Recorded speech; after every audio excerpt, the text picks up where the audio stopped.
Hey guys, it's Luther. We are doing something a little different tonight. I have spent all day being reassured that video is the wave of the future, and if you want to engage your kids and really get them, right there with you on your lessons, the way to do it is with video. And since I've been just hearing video all day today, I thought we'd do something a little different tonight. This is not about to turn into a vlog. This is probably just a one-time thing. But what the hell, at least this way I can say I shot a video at some point during this teacher convention that I'm at. So I am in Noblesville, Indiana, from my actually rather nice hotel room. Noblesville is interesting because it is about 100 miles of roundabouts. There are no streets in Noblesville. There are only roundabouts. And some of them are weirdly tricky roundabouts where you need to have been in a special lane for a couple of minutes to not accidentally turn off the wrong way, which doesn't work like any of the roundabouts that I'm used to. So every time I go anywhere, I end up going in circles and feeling like Chevy Chase from European Vacation. Haven't driven past Big Ben yet, but it's been pretty close. Con was not bad today. I spent about half of it wanting to kill myself, but if you know me, that's probably only about half the time that I normally spend at an education convention wanting to kill myself. First speaker of the day for 10 minutes had eaten about 1.5 pounds of cocaine before he got on stage and talked to us, and the lady after him told a 10-minute story about a windstorm and losing her trampoline in the windstorm, and somehow tried to turn this into some sort of terrible white woman wealthy adversity story and make a metaphor out of it, and it was all very sad and creepy, and you have a trampoline. I don't want to hear about your problems. The interesting thing is I had a guy say a single sentence at the second set of keynote conventions that's going to stick with me for a while, and it did kind of throw me into a tailspin for part of the day.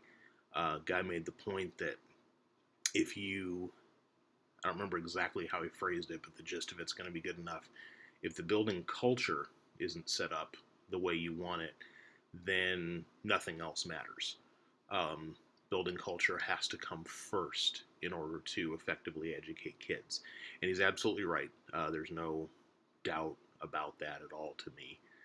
And the problem is that my job is all the other stuff. And so I went to a little breakout session on leadership about half an hour after walking away from this guy, and it was all about how are you going to affect change within your building, and how are you going to do this, and how are you going to push the staff to be where you want them to be. And I was like, I have to change everyone and everything. Maybe I'll just go back to selling furniture instead. I don't want to go back to selling furniture. I don't really want to do that at all. That actually is a terrible idea, but that's kind of where I'm at right now. The good news is that there was also a really cool session on podcasting, and then something called Flipgrid, which is actually part of why I'm shooting this on video rather than typing it like a normal person, and why I'm making sure that now we're 3.5 minutes in and none of you have watched this far, tell the truth. Matter of fact, let's see, the magic word, ethostream. So we're 3 minutes and 45 seconds in. If you type the word ethostream into the comments, the first person to type the word ethostream into the comments, I'm going to mail you a free signed book. And I'm predicting that absolutely no one will do this because no one will be listening to me for 4 minutes. Anyway, let's see, what else can I tell you? How many of you have seen The Last Jedi? You know that scene where Kylo Ren is staring at Rey through time and space, and maybe he's right there with her, I don't remember, but he tells her to kill the past. I had White Castle for dinner. I had White Castle for dinner because I've had White Castle once in my life after a wedding. No, I wasn't drunk, but there were like 60 of us like all crammed into this room just kind of having a wedding after party, and somebody brought an enormous number of White Castle sandwiches, and I had several of them, and I thought, I don't want this often, but it's not bad. And there's a White Castle here, and I didn't feel like being social because I have to save all my social for Saturday. And so I went to White Castle, and White Castle is basically pre-digested when they give it to you. So it's 7:30 right now, and I fully expect to be on my knees vomiting in front of the toilet in about an hour and a half. So you have a blog post about that to look forward to as well.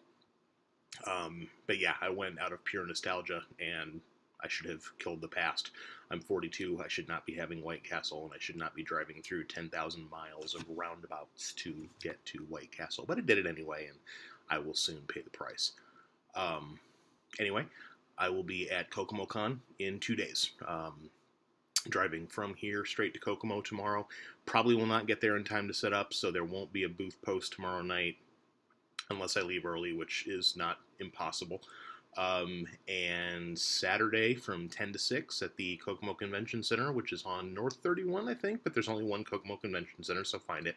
I will have copies of Click with me unless my wife forgets to bring them in the car. And of the two of us, I am definitely the dumb one. She does not forget to do stuff, so I will have copies of Click, as well as at least one copy of every other book I have. So come see me, buy some stuff, or just come by and say hi. And remember, if you made it this far, the magic word is EthoStream. So, hope wherever you are not suffering through massive intestinal distress, and that you did not spend half the day thinking that you needed to rearrange your entire life because of one sentence during a keynote speaker. Have a nice evening. Bye.